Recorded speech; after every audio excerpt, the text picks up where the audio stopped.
les mêmes bijoux? Venez donc faire un tour chez Arik. Vous y découvrirez des créations originales, des parures qui sauront mettre en avant vos atouts. Faites des bijoux Arik votre secret beauté. Bijouterie Arik, plus de 20 ans d'expérience. Et tout spécialement pour vous, Arik ouvre une seconde enseigne afin de mieux vous satisfaire. Bijouterie Goldie. Goldie, qui d'autre peut aussi bien vous orner? Chaussée de Wavre numéro 13, 1050 XL.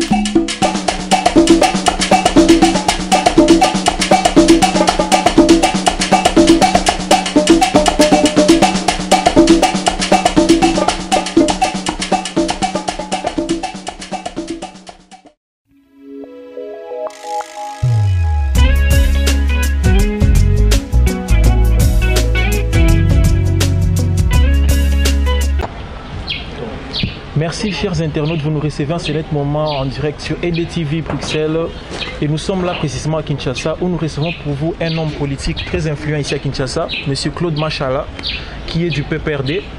Bonjour M. Claude. Bonjour mon frère. Et M. Claude, nous vous retrouvons là, nous allons parler du PPRD et surtout de votre pétition que vous avez initiée. Vous devrez recueillir, je pense bien, la signature de 100 000, quelque chose comme ça, des Congolais. Où en êtes-vous? Merci beaucoup pour la question. Je crois qu'il faudrait que nous évitions de faire l'amalgame ou encore de créer de la confusion. Oui. Donc, d'abord, je ne suis pas porte-parole de mon parti. Bien sûr que je peux vous dire à liminaire que voilà, le parti se porte bien, que mon parti, le PPRD, est plus préoccupé par la préparation de futures échéances. Parce que nous tenons à vraiment ratisser large aux prochaines municipales et aux locales. Et pour cela, il y a toute une organisation qui part de la base jusqu'au sommet.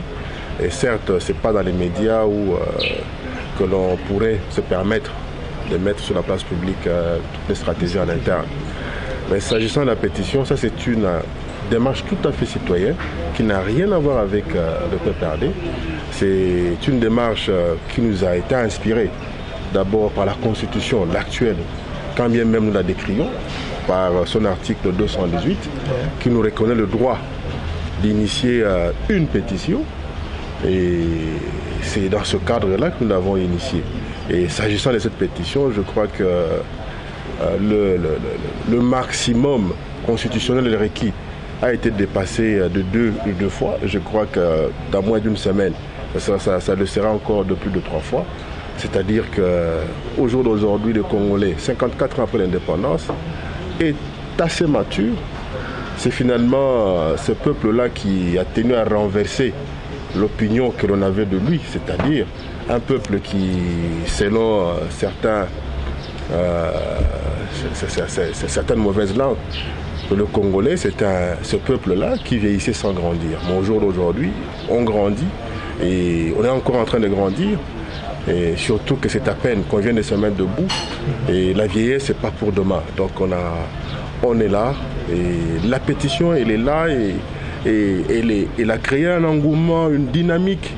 Même ceux qui au départ étaient hésitants, ceux qui au départ étaient prêts à nous chercher la petite bête, ils ont compris que la seule voie pour que finalement Simon Kimbangu soit réhabilité.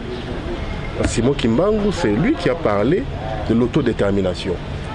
Et Lumumba a continué cette œuvre-là en parlant de l'indépendance totale. Et Mouzé est venu avec l'autoprise en charge. Pourquoi je cite ces 3 personnes-là?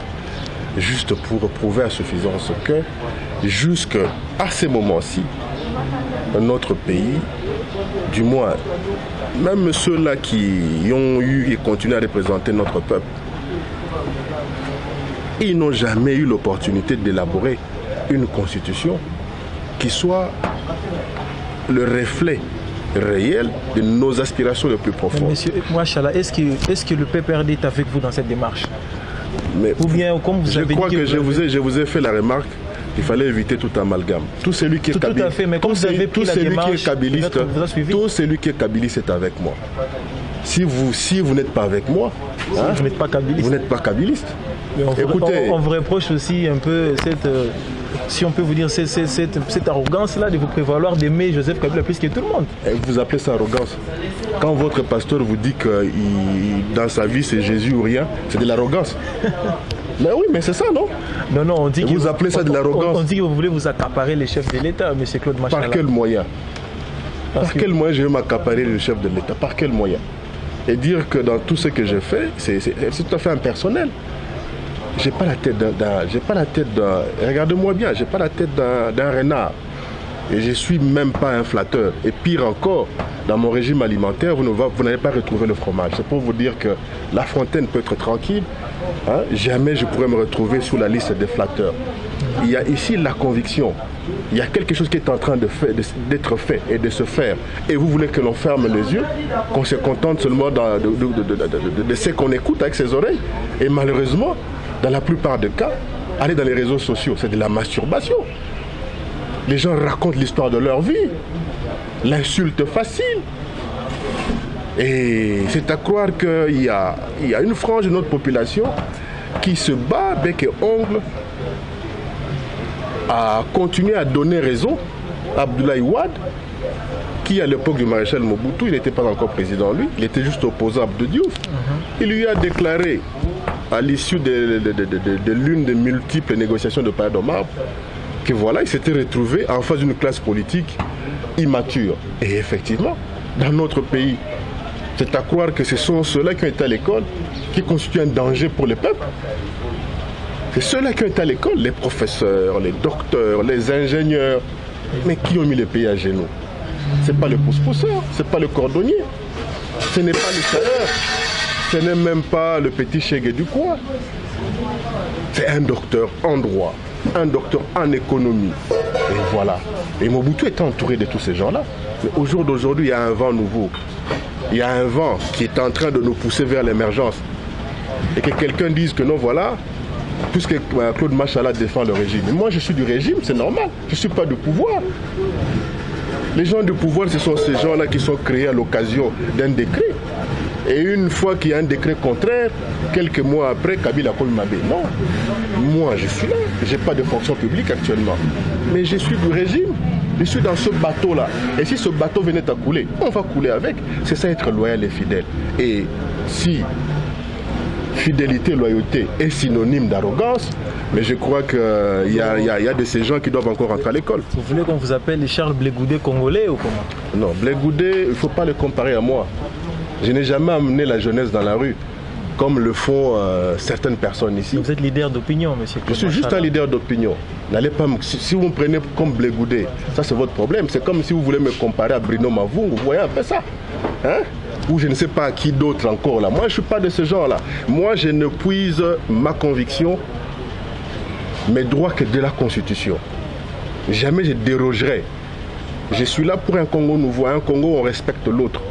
Un Congo où l'autre a sa place. Un Congo où les autres ont aussi des droits.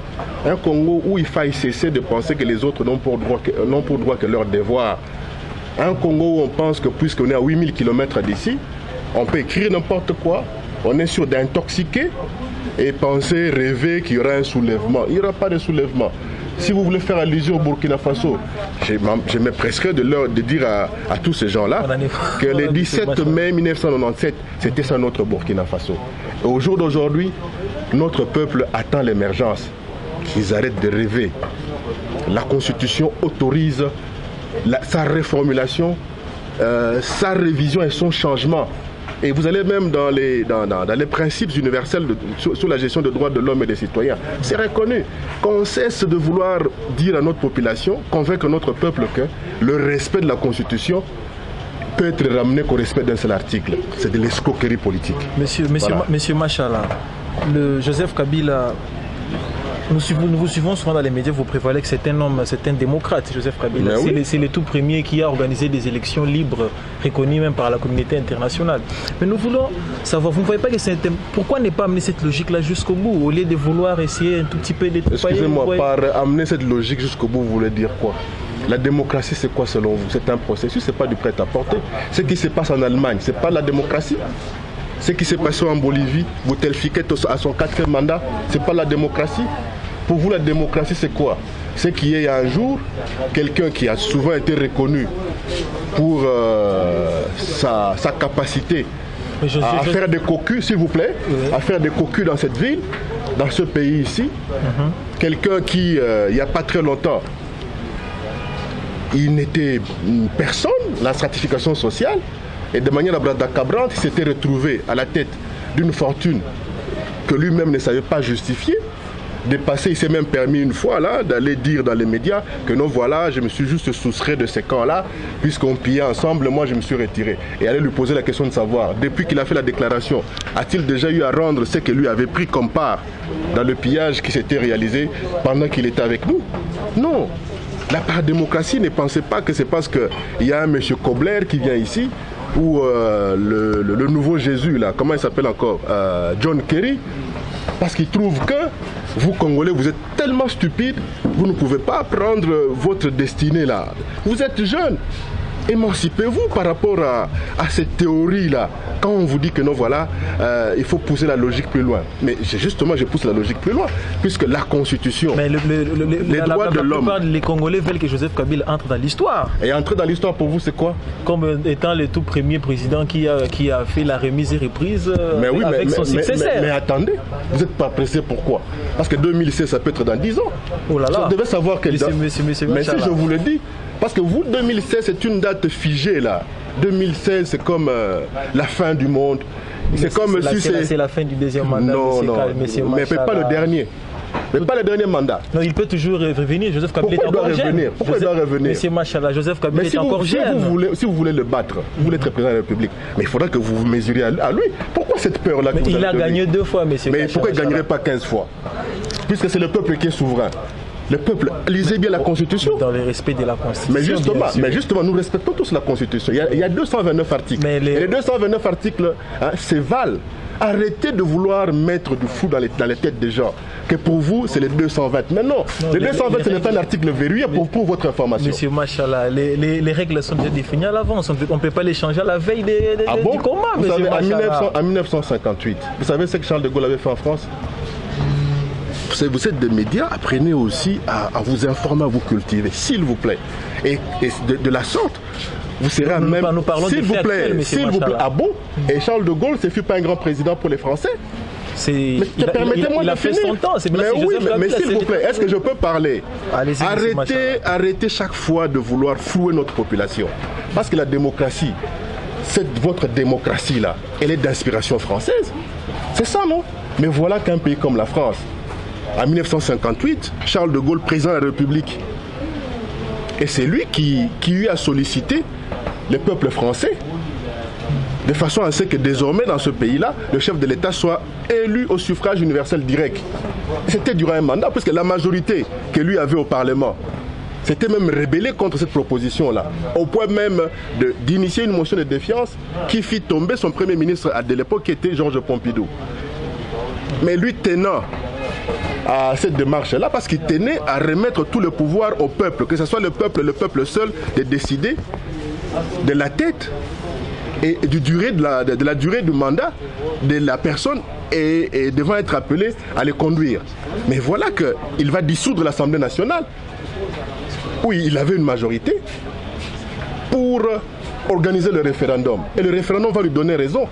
Et une fois qu'il y avait eu le oui, mais Pompidou avait été réhabilité comme Premier ministre. Vous avez peur de quoi? Au jour d'aujourd'hui, en fait, si en 2005, cette constitution, il y avait des gens qui étaient contre celle-là, cette constitution, au jour d'aujourd'hui, elle est bonne parce que non, elle ne permettra pas à Kabila d'être parmi les concurrents. Écoutez, dans la constitution, il est dit qu'il n'est pas autorisé toute forme de discrimination qui viendrait même de la loi. Lisez bien la constitution. La constitution est claire. Et d'ailleurs, il n'y a pas que la Constitution. Il y a des gens ici qui, à longueur de journée, vous parlent de l'accord cadre d'Addis Abeba. Mais dans cet accord-là, on parle de réformer les institutions. Ça veut dire quoi? Et vous allez réformer les institutions de votre pays sans réformer la Constitution? Qu'on arrête de tromper notre population. Et l'accord cadre et la Constitution nous donnent le droit de persévérer dans ce que nous sommes en train de faire, n'en déplaise à ceux-là qui veulent nous inventer des vampires partout. Non, voilà, beaucoup de monde est là, tout le monde n'a rien. Voilà. Mais aussi, Joseph Kabila appartient à une majorité, mais on sent aussi au sein de la majorité certaines voix contestataires qui disent carrément qu'il ne faudrait pas réviser la Constitution. Mais vous devez savoir que... Comme les MSR, je citerai comme les MSR. S'il vous plaît, vous devez savoir qu'après Judas, il y a eu Pierre. C'est dans la Bible. Et vous savez, le comble avec la trahison, c'est quoi? La trahison ne viendrait jamais... Vous y allez un peu fort, monsieur, la trahison. Mais votre question n'est pas faible, elle est aussi forte, non? Hein? Laissez-moi vous répondre. Et moi, je ne mets pas des grands. C'est ça mon genre, c'est ça mon style. Pourquoi? Je vais avoir peur de quoi?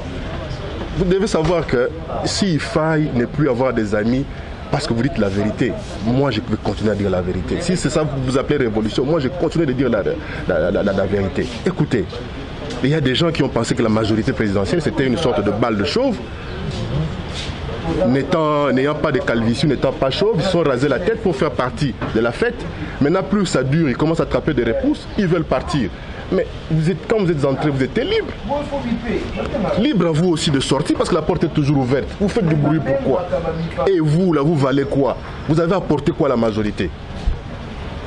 Quand vous me dites qu'il y a des voix qui s'élèvent, c'est justement pour prouver qu'il y a un débat démocratique au sein de la majorité. Personne n'a été inquiété. On vous demande juste de sortir, de partir. Mais vous contredisez un peu, vous dites qu'il y a un débat démocratique, après vous poussez encore les gens vers la sortie parce qu'ils sont contraires. Mais c'est ça la démocratie. Dans la démocratie, on ne cherche pas l'unanimité, on cherche juste la majorité. Mais dans la majorité... Pourquoi ne pas chercher à convaincre les minorités au lieu de vouloir les exclure? Ça c'est des gens... C'est justement ce que vous reprochez à l'opposition. S'il vous plaît, qui a trahi, trahira. Regardez bien. Une autre pensée, c'est trahir, mais c'est... Non, c'est pas ça, pas une autre pensée. Il y a des gens qui sont nés pour trahir. Parce que de là d'où ils viennent déjà, c'était des traîtres. Et nous, on n'a jamais oublié. Nous, on n'oublie pas. Vous devez savoir que même s'il faille pardonner, pardonnez à tous ceux qui vous ont offensé, hein, mais gardez la liste. C'est très important dans la vie. Bon, mais on voit les événements du Burkina Faso. Les Burkinabés qu'on considérait aussi comme les Congolais qui n'étaient pas un peu trop contestataires, mais aujourd'hui, on a vu ça a un peu échaudé les pouvoirs africains. On a déjà Yahi Boni du Bénin a renoncé à se présenter aux prochaines élections. En tout cas, nous sommes zen. Notre constitution, elle est là. Elle nous permet de faire ce que nous sommes en train de faire. Et nous, c'est le peuple de décider. Ce n'est pas à la rue de décider. Parce que la rue... du peuple. Moi aussi, aujourd'hui, les peuples... Par volonté, vous attendez quoi? Et vous pensez que ce qui s'est passé au Burkina Faso, c'était la volonté du peuple? Qui sont au pouvoir aujourd'hui? Mais on les a vus dans la rue. Non, mais qui les avait amenés dans la rue? Qui les avait amenés dans la rue? Pour votre information. Qui avait fait que ce jour-là, hein, on ait relevé les militaires qui étaient en poste pour sécuriser l'Assemblée nationale? Et qui avait distribué les billets de banque à travers toute la ville. Peut-être que les militaires sont désolidarisés. Mais voilà, mais ce n'est plus le peuple.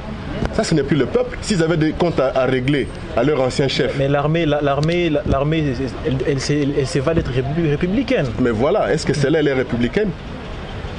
Parce que c'est votre exemple maintenant. Donc, Lumumba, ce n'est pas un exemple. Les 17 mai, ce n'est pas un exemple. Lumumba a toujours été un exemple pour les peuples congolais. Non, je vous ai posé la question. Aujourd'hui, vous devez faire très attention. C'est une forme de récolonisation qu'on tente de vous amener ici. Et ma peur est que demain, on cherche à vous faire croire que, non, voilà, Lumumba était mort de malaria et Moussé Laurent Désiré Kabila était mort de typhoïde. C'est ça qu'on va vous raconter demain. On ne change pas l'histoire. Mais non, il faut faire très attention avec les Occidentaux.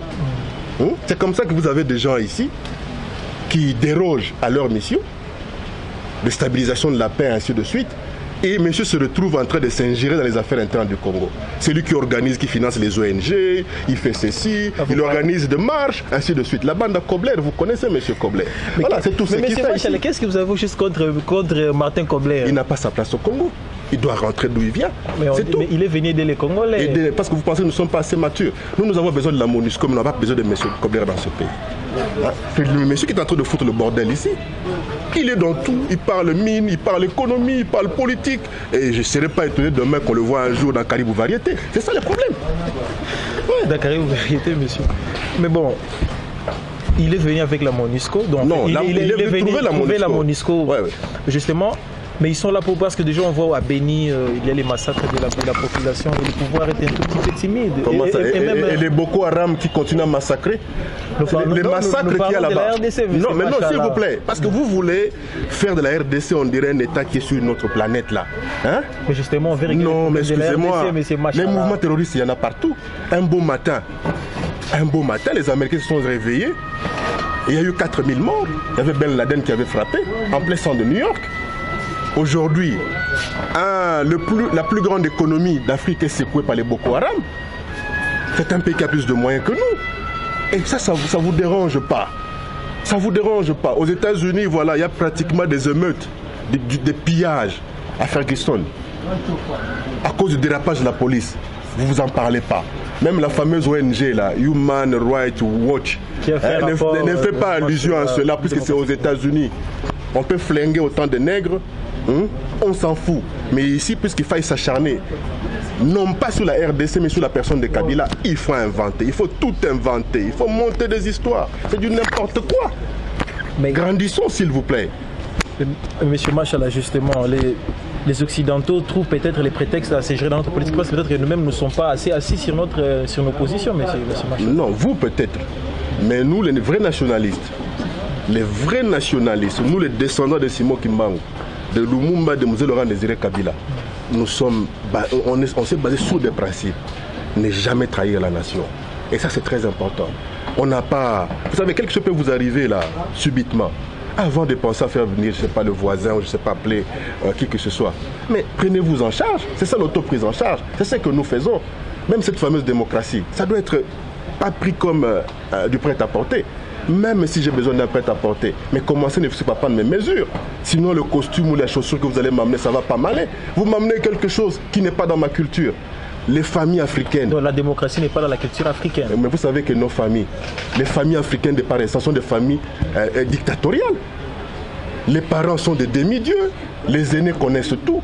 Même si votre père a eu à corriger votre devoir, que vous avez attrapé un 0, c'est à vous qui va foutre des baffes. Parce que vous ne savez pas le dire que papa, c'est à cause de vous que j'ai eu 0. Parce que nos familles, c'est ça. Mais maintenant, il y a un processus. Et au jour d'aujourd'hui, je peux dire que dans mon pays, le Congo, la preuve est là. Vous me posez des questions sans que vous soyez embarrassé. Dans mon pays, le Congo, s'il y a une denrée qui est accessible à toutes les bourses, mais c'est bien la démocratie. Où on voit des gens qui pensent qu'être opposé, il faut passer à la télévision, étaler sa petite mauvaise éducation, insulter, faire les durs, vous gratter un peu sur du bois. Le jour, monsieur est opposant, la nuit, il a son CV et un cahier de charges pour tous les problèmes sociaux qu'il a. Il vient vous voir la nuit et la journée, non, voilà, nous, on veut faire des marches, on veut faire ceci, cela. Écoutez, au Congo, sachez qu'il n'y a pas une opposition au Congo. Il y a quelques opposants et beaucoup de cambistes et primangondo politiques. Vous devez savoir ça. Mais maintenant, mais au sein de la majorité présidentielle, il n'y a personne d'autre, à part Joseph Kabila qui... On n'a jamais dit ça. Vous avez un problème personnel avec lui? Non, on n'a pas un problème personnel. On a un problème personnel avec la révision de la Constitution. C'est pas un problème, c'est un droit qui est reconnu universellement. Non, vous allez me dire qu'Angela Merkel... Au sein de la majorité, il y a aussi des hommes compétents, monsieur. Et lui, il a failli en quoi? Non, on n'a pas dit qu'il a failli, mais il y a quelqu'un d'autre qui peut se représenter à sa place. Vous êtes pressé de connaître la personne, pourquoi? Parce qu'il y a un mandat légal qui court. Pourquoi Kabila vous fait peur? Parce qu'il a promis de construire un supermarché à Bassankoussou, c'est pourquoi vous avez peur. Parce qu'il y aura bientôt une autoroute à Befalé. C'est ça votre peur? Vous avez peur parce que demain en Bandaka, finalement il y aura un abattoir ultra moderne. Finalement, il y aura une compagnie de pêche industrielle sur le fleuve Congo, dans le Kouilou, dans le Kassai. C'est ça qui vous dérange.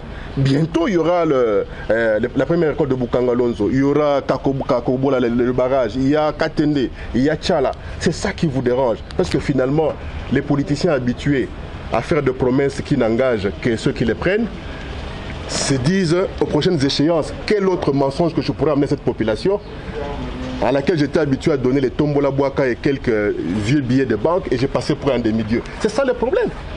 Pourquoi Kabila fait peur? Parce qu'il veut changer les choses.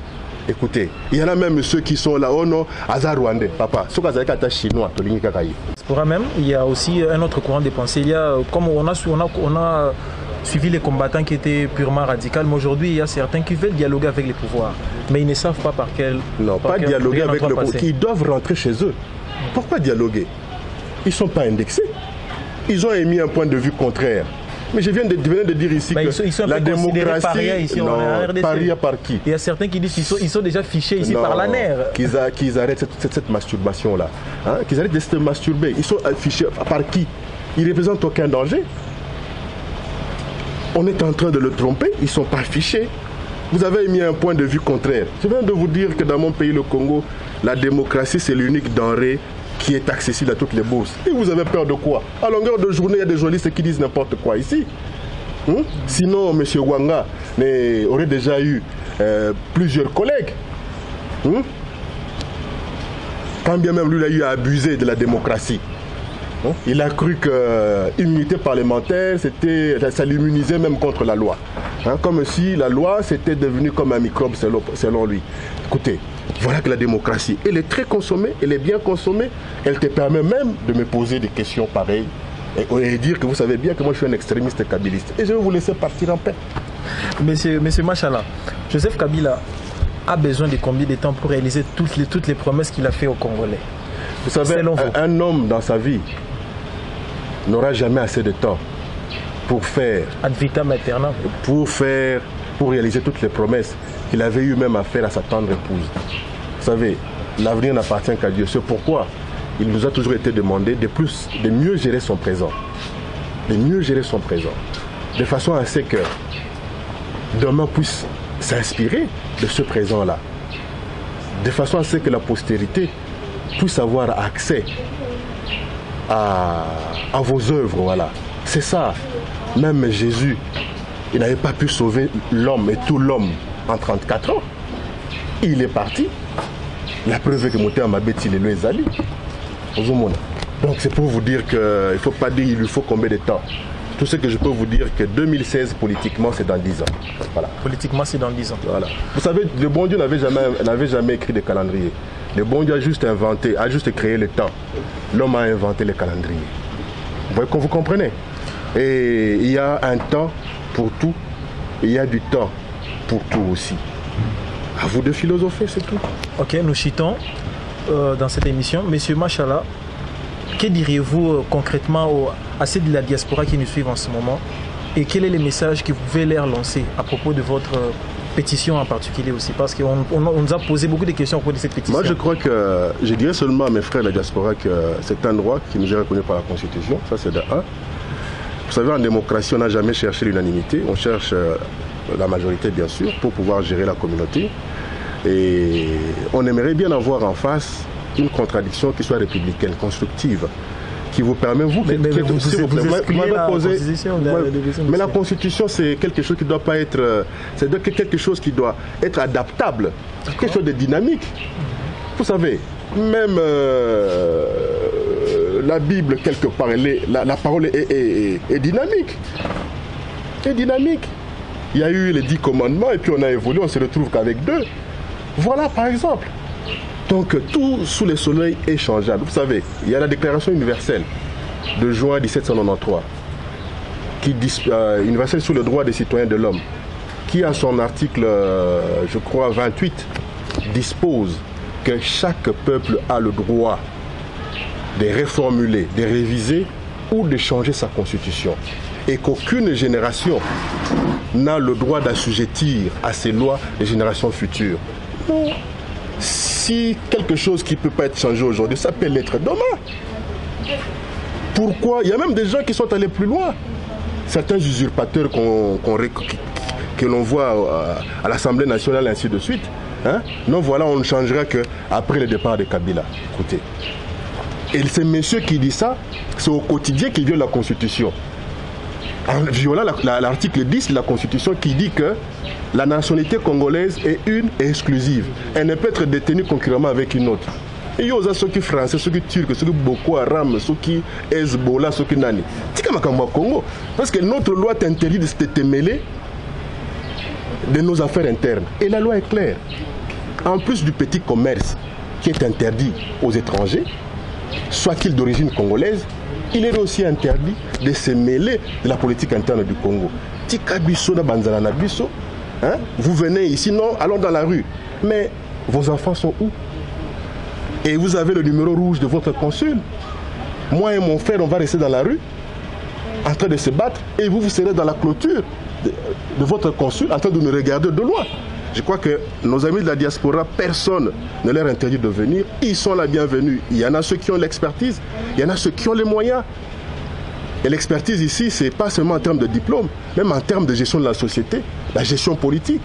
Par exemple, ils peuvent venir avec de bonnes idées, on pourrait changer les choses. Et d'ailleurs, c'est dans leur intérêt pour la plupart quand nous parlons de changement de la Constitution.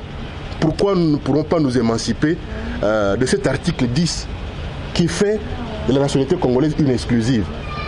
On pourrait faire de sorte que ce soit possible de déroger à cela, puisqu'étant congolais d'origine.